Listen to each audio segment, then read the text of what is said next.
Autoline Daily is brought to you by Bridgestone. For drivers who want to get the most out of their cars, it's Bridgestone or nothing. Dow Automotive Systems, improving durability and increasing design flexibility with Betamate structural adhesives at dowbetamate.com. And by Hyundai. Experience the 2011 Hyundai Sonata today at HyundaiSonata.com. Welcome to another installment of Autoline Daily, this time for Tuesday, August 2nd, 2011. Our warm, or perhaps more appropriately scorching summer is rapidly winding down. I'll be sad to see it go.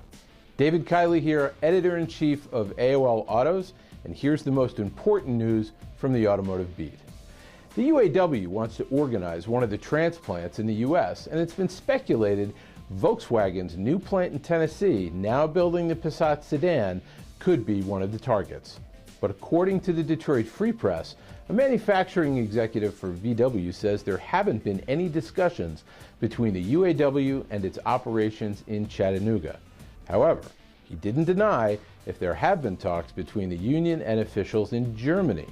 VW seems like a likely target for the UAW since most of its plants around the globe are represented by a union. General Motors announced it's launching a pilot program for its OnStar service that will allow parents to keep tabs on their children. Users can log on to a website to view a map with the vehicle's exact location at any time. It also allows subscribers to set up email or text message notifications to let you know the location of your vehicle. The pilot program is by invitation only, includes around 10,000 active U.S. OnStar subscribers, and runs through the end of the year. Sounds like a great idea now that I'm a parent, but I would have hated it as a teenager, so it must be a good idea. Mazda is showing off its new CX-5 crossover before it premieres at the Frankfurt Auto Show next month. It's the first production vehicle to incorporate Mazda's Kodo design theme, which means soul of motion. It also comes with Mazda's new Sky Active technologies, which include new gasoline and diesel engines, manual and automatic transmissions, and improved bodies and chassis. The CX-5 will be sold around the globe starting early next year. Yay! More diesel for the U.S. Toyota may be recovering faster than expected. The Wall Street Journal reports the automaker just raised its net profit forecast by 40% for the fiscal year. More good news, it also beat estimates by actually turning a profit last quarter, which ended in June. It posted a net of 1.16 billion yen, but that's a paltry $15 million. That's down 99% versus last year, but it's a profit nonetheless. Unfortunately for Japanese automakers, the yen remains at near record levels compared to the dollar. This will have a negative impact on their profits going forward, and it's about time. Some things are a sure bet, like Apple stock, death, taxes, and no guts in Congress. Government, well, maybe not so much. In the automotive world, the Honda Civic has always been a vehicle you could count on, but Consumer Reports no longer recommends it. Where's the love? Well, the redesigned version of the popular compact did poorly in the magazine's testing regimen, plummeting 17 points on its rating scale, earning a score of just 61. It was the highest rated small sedan for 5 of the last 10 years and synonymous with reliable budget transportation, but no more. CR says the new Civic feels insubstantial, has a choppy ride, and is noisy inside. Is that all? The new king of the class, at least according to Consumer Reports, is the Hyundai Elantra.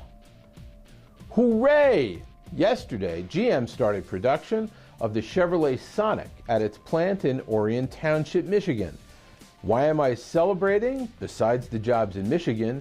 Well, this only means one thing, the dreadful Aveo, or was it Aveo? Too bad nobody cared, is gone from America. The nameplate, however, you can actually pronounce it, lives on in other markets around the world, though. Chevy's new subcompact looks promising. The Sonic is expected to arrive at dealerships across the country in October. Coming up next, a few of my thoughts of the state of, well, the United States. Back right after this. Reducing exhaust emissions, aerified diesel particulate filters, high filtration, low back pressure, small package size, excellent durability. DowAerify.com. Two things converge this week in our news, our culture, and in my mind. President Obama's deal with the auto industry to boost corporate average fuel economy to an industry fleet average of 54.5 miles per gallon by 2025, and the battle over raising the debt ceiling. The two things together were enough to make my head explode. I had the pleasure of spending a few days last month driving in Germany. I started out in Berlin and drove west into Belgium. On the way, I had a lot of time to reflect about Germany and the way things run over there and the way they don't run over here. The roads, let's start with, are like bowling alleys, whether you are driving on the Autobahn or a country road. The cities I stayed in, Berlin, Dusseldorf, and Brussels, not only have terrific public transportation, but they have been planned for easy use of bicycles. Bike lanes everywhere. It is very common to see people in their 60s or 70s riding bikes in the city, not for sport, but to get from one place to another. Sure, it cost me $140 to fill up the Jeep Wrangler Unlimited I was driving, and I only got 18 miles per gallon. But if I lived in Germany, I wouldn't own one, and I suspect I'd have a VW Golf TDI for my family of 3. Even a family of 4 in Germany typically has a car the size of a Golf. I don't hear people complaining about that, about not having an SUV. They have gotten used to driving the car that makes sense given the high cost of petrol. Using the same calculations that the US will use to determine that 54.5 mile per gallon fuel economy rating, Germany is already there, along with the rest of Europe. And then there's the German economy. Germany has a huge trade surplus. You know why? Because it focuses on building high-quality, value-added things that people want and will pay premiums for. Not just BMW cars, but Bosch appliances and steel chainsaws. The public transportation? Believe it or not, New York, where I used to live, the subways and trams are on the honor system. You are expected to buy a ticket, and the vast majority of people do, but there is almost no one checking. Amazing. And the systems are newer, cleaner, and nicer than New York's. Germany also has very low unemployment and very low homelessness. It also has a very high tax rate, which supports a high-quality national health care, but even with high taxes, it also has a high savings rate. Go figure. The reason Germany has all these things, trade surplus, national health care, low unemployment, high savings rates, free education that seems to turn out a very good class of employees and managers, is that they have actual policies that are hashed out by government and industry. There seems to be a Germany comes first attitude, not an I come first attitude.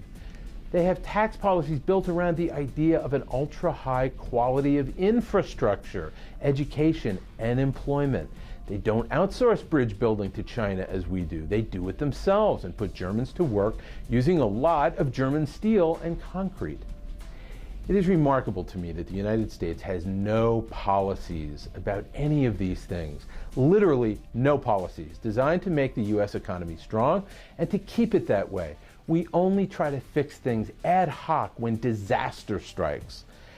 I don't expect things to change in the U.S. in my lifetime. Our culture doesn't really seem to want the benefits of shared sacrifice and shared effort. Benefits like high-quality education and healthcare for everyone, low unemployment, fabulous roads, bridges, and trains. I'll tell you, I don't see a lot of Germans, French, and Dutch trying to emigrate to the U.S. Why should they? They realize their systems are more civilized and prosperous. And by the way, those countries called socialistic by the far right and the blowhards on cable and talk radio will also have a AAA credit rating next month. Will the U.S.? I know I don't sound like I love the U.S., but I really do. But to love it, really love it as I do, is to complain, that we can be better as a culture and as a country. But it has to start with companies and government that want to put the country first and themselves second. If that's socialistic, let's have much more of it, but maybe we can call it something more acceptable to both the right and the left. How about good sense or patriotism? Just a reminder that our monthly open line broadcast is tonight at 8 p.m. Eastern Time. Michelle Naranjo has all the details on what to expect on tonight's show. Thanks. As always, no automotive topic will be off the table, but at 9 p.m. Eastern, it'll be a GM product extravaganza with General Motors guru Nick Richards and everything from Hummer to Volt to Buick. We'll be getting into what GM will do next. So bring anything you want to talk about. Join me and my co-host, Chelsea Sexton, at 712-432-0900 and use PIN 911633. By the way, if you're in Southeast Michigan, Michelle is holding a fan meetup tonight before the open line show. That'll be at the Box Bar in Plymouth starting at 5 p.m. Follow Miss Motormouth on Twitter for all the details. And that's the exciting conclusion of today's episode of Autoline Daily. Again, I'm David Kiley, Editor-in-Chief of AOL Autos. Thank you for tuning in, and I'll catch you next time.